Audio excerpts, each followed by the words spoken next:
Lain hasil penyidikan, lain dakwaan dari jaksa. Jadi sangat bertentangan semuanya. Tidak ada alasan. Sementara saksi pelapor kemarin tidak ngerti apa-apa.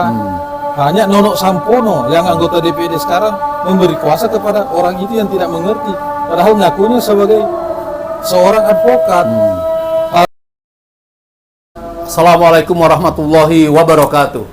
Waalaikumsalam warahmatullahi wabarakatuh. Rakyat yang budiman, kita akan melanjutkan update dari korban yang bernama Bapak Budi Harjo. Budi Harjo sayang, Budi Harjo Malang. Seorang masyarakat pribumi, pengusaha, membeli sebuah tanah di Cengkareng pada tahun 2006, dan beberapa tahun kemudian dia mulai menggarap tanah tersebut dengan mendatangkan kontainer setelah si pemilik awal melakukan pengurusan surat menyurat. Dan yang aneh, kemudian timbul seorang atau sekelompok dari pengusaha bernama SSA, Sedayu Agung Podomoro lah katanya seperti itu. Mereka mengeklaim bahwa tanah itu adalah milik mereka. Dan yang lucunya, kemudian terjadi penangkapan terhadap Budi Harjo, ya, dan bahkan dipenjara, dan bahkan sempat dipukul, dan sekarang sedang disidangkan. Bagaimana perasaan masyarakat rakyat Indonesia pribumi yang memiliki tanah secara sah, kemudian sekarang dipenjarakan tanpa berdaya? Beberapa pengacara seperti di samping kita ini, ya, seorang pejuang yang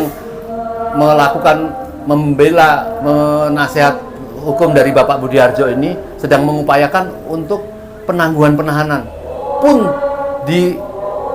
dihalang-halangi dan dipersulit. Apakah ini yang dinamakan mafia, ya, mafia tanah? Fakta, ya, kepemilikan secara formal oleh Bapak Budi Harjo oleh sekelompok mafia yang tentu menguasai aparat, karena tidak mungkin orang dipenjara tanpa aparat, dan bekerja sama tentu mungkin dengan hakim dan lain sebagainya. Bagaimana untuk menuntut rasa keadilan ini? Maka kami meminta kepada masyarakat berduyun-duyun menghadiri sidang ini supaya melihat bagaimana perusahaan SAA ini nampaknya diduga mendatangkan preman-preman dalam persidangan tersebut. Kalau ini dibiarkan, maka sebagian masyarakat akan takut membeli tanah yang di negerinya sendiri. Inilah yang kita minta supaya hakim bertindak adil. Percayalah bahwa hal ini akan viral ke seluruh Indonesia dan akan turut mendatangi persidangan itu supaya hakim mempunyai keberanian untuk membela mana yang benar, mana yang salah.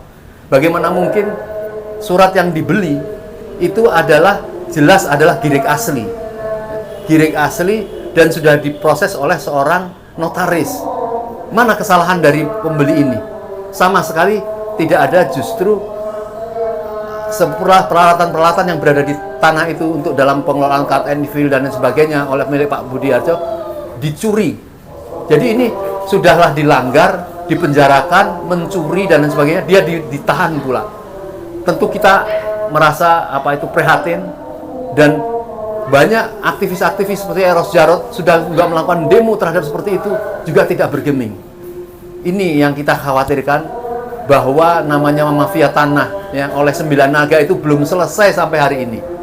Mungkin Bapak Pak Yahya Rashid bisa menjelaskan apa yang diharapkan terakhir, karena tadi di persidangan tadi nampaknya mereka juga menghadirkan satu saksi, yang saksi itu adalah pejabat kelurahan yang baru. Dia menyatakan itu tidak ada. Kan lucu, tidak terdaftar. Bagaimana mungkin? Girik asli sudah ada, sekarang setelah bertahun-tahun tidak ada. Ini kan bukti bahwa kemudian dibayar, dipengaruhi atau tidak memperjuangkan rasa keadilan dari itu. Mungkin sedikit mengkoreksi apa yang telah kami sampaikan, Pak. Ya, jadi gini, Pak Budi Harjo itu adalah membeli tanah seluas 1 hektar 10.000 meter lebih di Cengkareng, di Cengkareng, dengan 3 girik, ya. 1906, 5047 dan 391. Dari ketiga girik itu ada 2 yang dinyatakan palsu.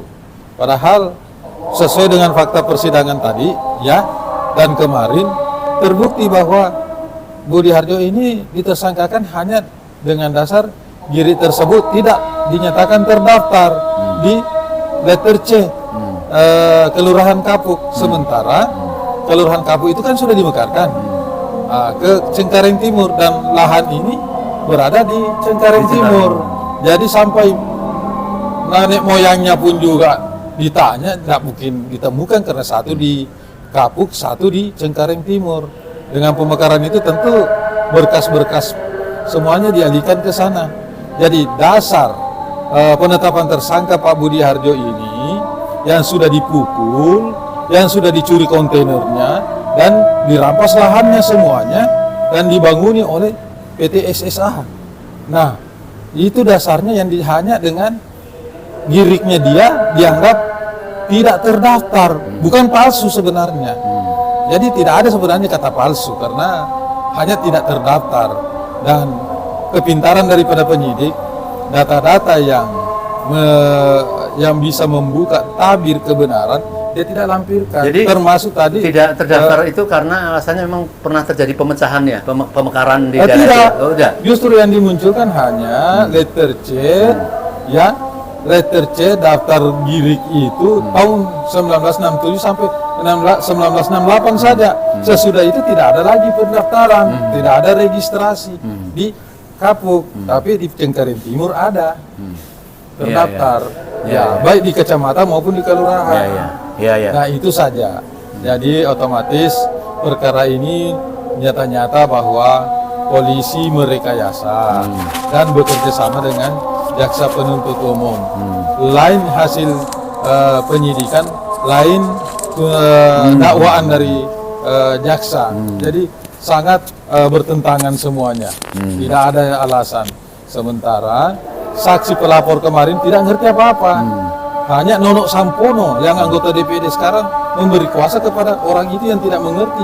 Padahal ngakunya sebagai seorang advokat. Harusnya kalau dia seorang advokat, tidak mungkin Budi Harjo bersama istri ditahan.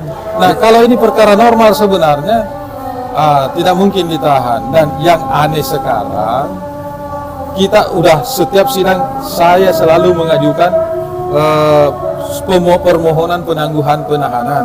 Nah, kenapa majelis hakim ini tidak bergeming sama sekali? Dia bilang tunggu saja dulu. Ada apa ini yang jadi pertanyaan besar? Sementara kriteria atau syarat untuk penahanan itu harus kan diragukan melarikan diri, mengulangi perbuatannya, menghilangkan barang bukti. Nah, ketiga itu tidak mungkin lah Pak Budi, karena di samping semua pengacara dan keluarganya menjadi jaminan tidak akan melarikan diri, beserta ada jaminan dari anggota DPR RI dari fraksi Kebangkitan Bangsa. Kapan ada jadwal persidangan kembali? Nah, insya Allah hari Senin. Hari Senin dengan agenda? Dengan agenda ya masih saksi. Masih jadi, saksi. Sengaja harusnya cuma 2 hari saja itu agenda untuk saksi, tapi dihadirkan satu-satu supaya lebih lama, lebih tertekan Budi agar mungkin bisa nunut dalam hal ini, bisa menyerah. Nah, itu jangan sampai itu dia menyerah, dan Pak Budi tidak akan menyerah. Dan itu sudah banyak kasus seperti itu, ya. Sudah banyak kasus seperti itu, ditahan, begitu ditahan ya menyerah, mengikuti apa maunya mafia-mafia tanah ini, konglomerat hitam ini. Baik Pak Yahya, pemirsa rakyat yang budiman, karena kita sudah mau melakukan sholat maghrib ya, ini kita sempatkan harus terviralkan hari ini ya, karena agenda ke depan memang ada persidangan, dan kita berharap masyarakat peduli terhadap ini, peduli terhadap apa itu penindasan hak rakyat oleh 9 naga, karena ini ada kepemilikan perusahaannya, ada punya aguan. Penyelamatan generasi muda, generasi jadi saya akan datang. Saya kira itu insya Allah kita akan harus update terus. Semoga Bapak Budi Harjo segera dibebaskan. Iya, ya nanti Senin nanti akan ada sidang ya hari Senin. Apa kemungkinan dan Kamis ya. Menghadirkan lagi kembali saksi. Baik. Jadi, saya kira begitu pemirsa. Assalamualaikum warahmatullahi wabarakatuh. Waalaikumsalam warahmatullahi wabarakatuh.